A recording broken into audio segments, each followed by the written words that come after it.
2 مارچ 1945 میں پشاور میں ایک جلسہ عام میں خطاب کرتے ہوئے قائد اعظم محمد علی جناح نے فرمایا کہ جس طرح ہمارا انگریزوں سے کوئی تعلق نہیں، اسی طرح ہمارا ہندوؤں سے بھی کوئی تعلق نہیں ہے، اور یہ آپس میں متحد بھی ہو جائیں پھر بھی ہماری ان دونوں کے ساتھ جنگ رہے گی، اور ایک الگ مملکت اور الگ وطن کا مطالبہ کیا۔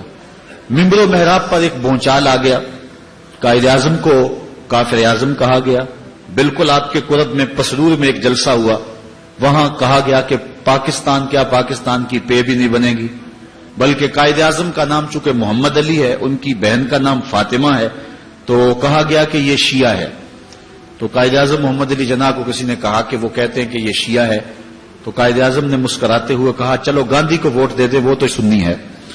تو اس طرح آپ نے ان کی ان باتوں کا رد کیا۔ مسجد خیر الدین کے ممبر پہ گاندھی کو بٹھایا گیا، یہ ہماری تاریخ کا المیہ ہے، اور جو ہے وہ بہت کچھ ہوا۔ علامہ اقبال 1938 میں زندگی اور موت کی کشمکش میں تھے، لیکن انہوں نے اس نظریے کی تبلیغ اس وقت بھی نہیں چھوڑا۔ حسین احمد مدنی ٹانڈوی کے نام آپ کے جو مکتوب ہیں اور جو آپ کا مکالمہ اور مناظرہ ہوا ہے وہ تاریخ کے اوراق میں موجود ہے۔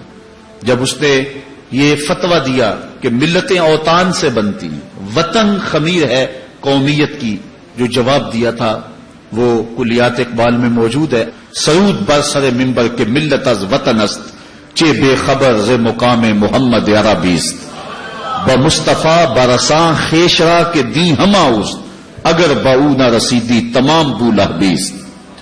اقبال نے کہا تھا کہ میں تو سمجھا تھا کہ یہ قرآن و حدیث پڑھنے اور پڑھانے والے دین کے مزاج سے آشنا ہوں گے، لیکن یہ جو فتویٰ داغا گیا ہے کہ ملتیں اوطان سے بنتی ہیں، اس سے سمجھ آ گئی کہ ان لوگوں کو ابھی حضور کے مقام سے خبر ہی نہیں ہوئی ہے۔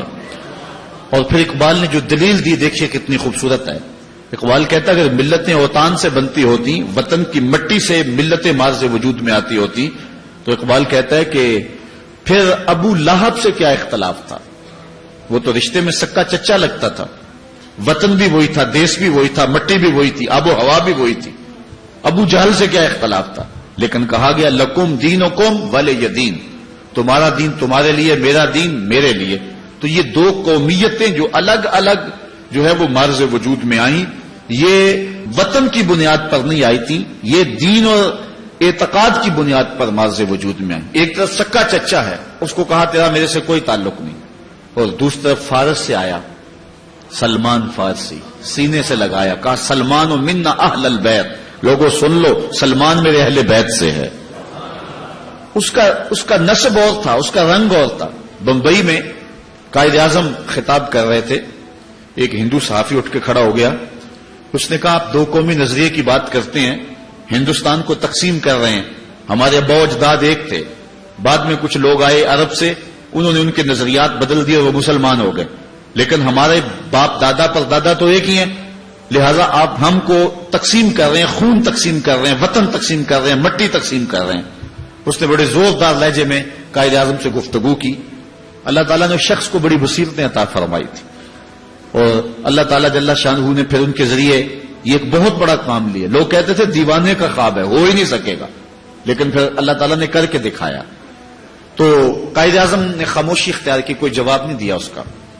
تھوڑی دیر کے بعد کہا مجھے پیاس لگی ہے، تو کسی شخص نے جو ہے وہ پانی پیش کیا، تو انہوں نے 2 گھونٹ پانی لیا، پھر اس کے بعد رکھ دیا، اور اس صحافی کو جس نے اعتراض کیا تھا کہا آپ بڑے غصے میں تھے، بڑے گرم تھے، یہ لو پانی پی لو ذرا ٹھنڈے ہو جاؤ۔ وہ کہنے لگا میں پیوں ایک مسئلے کا جھوٹا؟ تو قائد اعظم نے کوئی جواب دینے کی بجائے اسی اجتماع میں ایک ترکی نسل نوجوان بیٹھا ہوا تھا جس نے ترکی ٹوپی پہنی ہوئی تھی، اس کو کہا میاں یہ پانی پی لو۔ وہ اٹھا اور پورا گلاس گٹا گٹ پی گیا۔